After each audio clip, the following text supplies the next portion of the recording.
say I'm going to teach you how to write ILOs. Would you say that you would be able to understand ILOs, know the importance of ILOs, appreciate how to write ILOs, or acquire skills in ILOs? Which one would you consider would be best? And the answer to that really is none of them.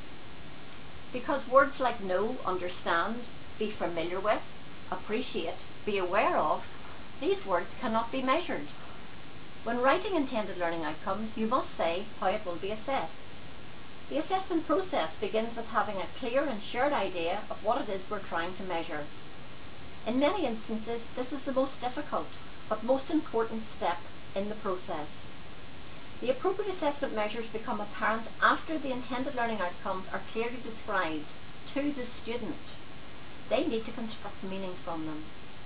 Well-written outcomes are the engine that drives the assessment process. Keep in mind that there are many important outcomes that you might find difficult to describe, let alone measure.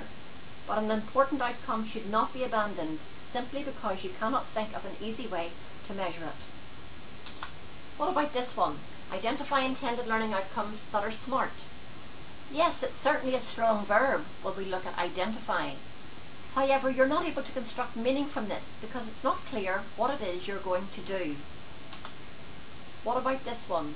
Identify intended learning outcomes that are SMART by selecting correct verbs on the cards given and rejecting unsuitable ones. Hopefully now you're able to construct meaning from what you're going to do, as it should be for your students in the classroom. They should start to construct meaning right at the beginning of the lesson. When you describe your intended learning outcomes to them, you will be describing their activity and how it will be measured. So each intended learning outcome is linked to assessment. But how do you write them? What words do you use? Bloom's taxonomy is a tool that can assist you to do this. Certainly not every verb is there, but it is a useful tool in getting you started. Bloom's taxonomy is in 6 stages, moving from the lower order thinking skills of knowledge, comprehension and application to the higher order thinking skills of analysis, synthesis and evaluation. Words used in the lower order thinking skills will stay in the student's short-term memory. Those used in the higher order thinking skills will stay in the student's long-term memory. In the knowledge section, the learning demonstrated here is recall of information. Perhaps they are recalling dates, events, places, etc. They should have a mastery of the subject matter. The knowledge.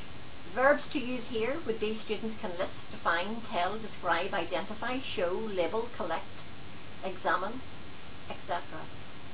Moving up to comprehension. At this stage you want students to understand information, but to grasp the meaning, maybe to translate the knowledge in a new context. Words here could be students can describe, interpret, contrast, predict, associate, distinguish, estimate, differentiate, discuss. Moving on up to application. Once you have taught it, they have the knowledge, they have the understanding, then can they use that? Can they use the concepts and theories in a new situation, solve problems? Words used here could be can students apply, demonstrate, complete, illustrate, show, do, relate, change, discover. Moving on up to analysis.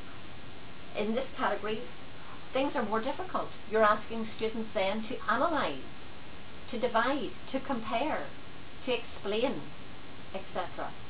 They'll see patterns. Moving into synthesis, verbs here used could be that students will rearrange, they will design, they will compose, they will rewrite. Hopefully you can see some patterns here. Moving on to evaluation, verbs here used, well, students will be able to assess, can grade, can test, can measure. You can see things are becoming more difficult, more challenging for the students.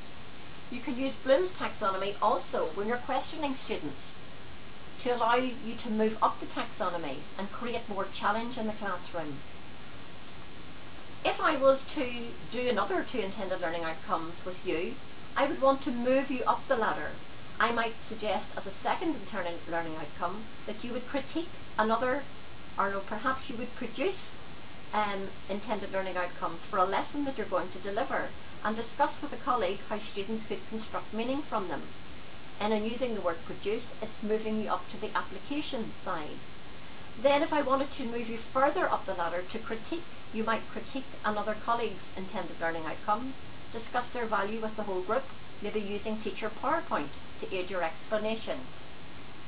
I would suggest that you go to Bloom's Taxonomy on the web and you start to use the verbs, print them out for yourself and use them. Use them also when you're questioning students to create more challenge. When you're planning a lesson, you must consider that all students are different and they learn differently. VARK stands for visual, auditory, reading and writing, and kinesthetic, all different learning styles. Visual learners like lecturers who use gestures and picturesque language. They like pictures, videos, posters, slides, flowcharts. They like underlining. They like different colours. They love using highlighter. They like textbooks with diagrams and pictures.